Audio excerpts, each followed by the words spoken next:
Praise the Lord. கர்த்தருடைய பரிசுத்த நாமத்துக்கு மகிமையுண்டாக. கர்த்தர் நல்லவர். இந்நாள் வரையிலே நம்மளை கண்மணி போல பாதுகாத்து தாங்கி தேற்றி அற்புதமும் அதிசயமாய் வழி நடத்தி வந்தார். கர்த்தருடைய நாமம் மகிமைப்படுத்தும். இந்த வெளியில பிரதர்ஸ் அண்ட் சிஸ்டர்ஸ் நல்லா கவனிங்க. நம்ம சுய பலத்துல சார்ந்து கொண்டு என்னால எதையும் சாதிக்க முடியும், இந்த உலகத்துல நான் எதையும் செய்ய முடியும்னு இந்த உலகத்தினுடைய போராட்டங்களை நம்ம சுய பலத்துல மேற்கொண்டு அதனாலேயே நம்ம அநேக நேரம் காயப்பட்ட நிலைமைகள் இருக்குது இல்ல, அப்படி இருக்கிற பிரதர்ஸ் அண்ட் சிஸ்டர்ஸ்க்கான வார்த்தை தான். நல்லா கவனிங்க பிரதர்ஸ் அண்ட் சிஸ்டர்ஸ். உங்க முன்னாடி ஒரு சம்பவத்தை கொண்டு வர விரும்புகிறேன். மத்தேயு 26ஆம் அதிகாரம் 51வது வசனத்திலிருந்து 56வது வசனம் வரைக்கும் வீடுகள்ல வாசித்து பாருங்க. இதுல என்ன சொல்லி இருக்குன்னா, இன்னும் உங்களுக்கு அந்த சம்பவத்தை அப்படியே கொண்டு வர விரும்புகிறேன். ஏசப்பா எந்த குற்றமும் செய்யாதவரை பிடிக்க வராங்க.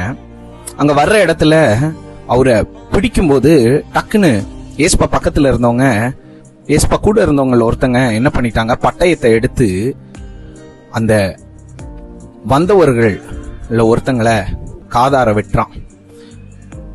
மனசுல இருந்திருக்குமா இருக்கும், எப்படி ஏசப்பா நீ பிடிப்பா அப்படின்னு சொல்லிட்டு வெட்டிடுறான். அப்ப ஏசப்பா சொல்றாரு, பட்டயத்தை எடுத்தவன் பட்டயத்தால தான் சாவான், நீ ஏன் இப்படி பண்றா? நான் என் பிதாவுக்கு ஆணையிட்டா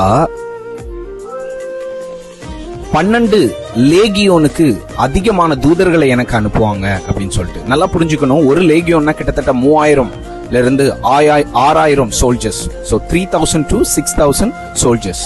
அப்போ கால்குலேட் பண்ணி பாருங்க எவ்வளோன்னு. 12 into 6 என்ன சொல்லணும்னா 12 into 6000 கால்குலேட் பண்ணி பாருங்க. அவ்வளோ தூதர்களை அனுப்புவாங்க அப்படின்னு. இதுல ஒரு விஷயத்த நல்லா புரிஞ்சுக்கணும்.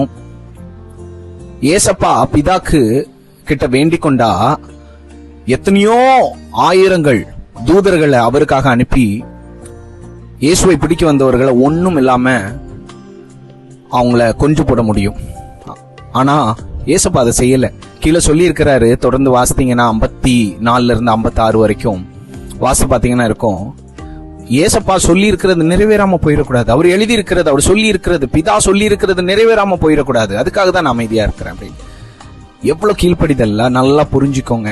அநேக நேரத்துல உங்க சுய பலன், உங்க கோபம், உங்க வைராக்கியம், திமிரு, இது எல்லாத்தையும் வச்சு யாருக்குன்னா ஏதாவது செஞ்சிடணும், அவன் எனக்கு இவ்வளவு துரோகம் பண்ணிட்டான்லாம் தோணுது இல்ல உங்க சுயத்துல. அது எல்லாத்தையும் கர்த்தருக்கு கீழ்ப்படுத்தி அவருக்குள்ள கீழ்ப்படிதலா இருங்க. கர்த்தர் உங்க வாழ்க்கையில பெரிய காரியங்களை செய்வார். God bless you.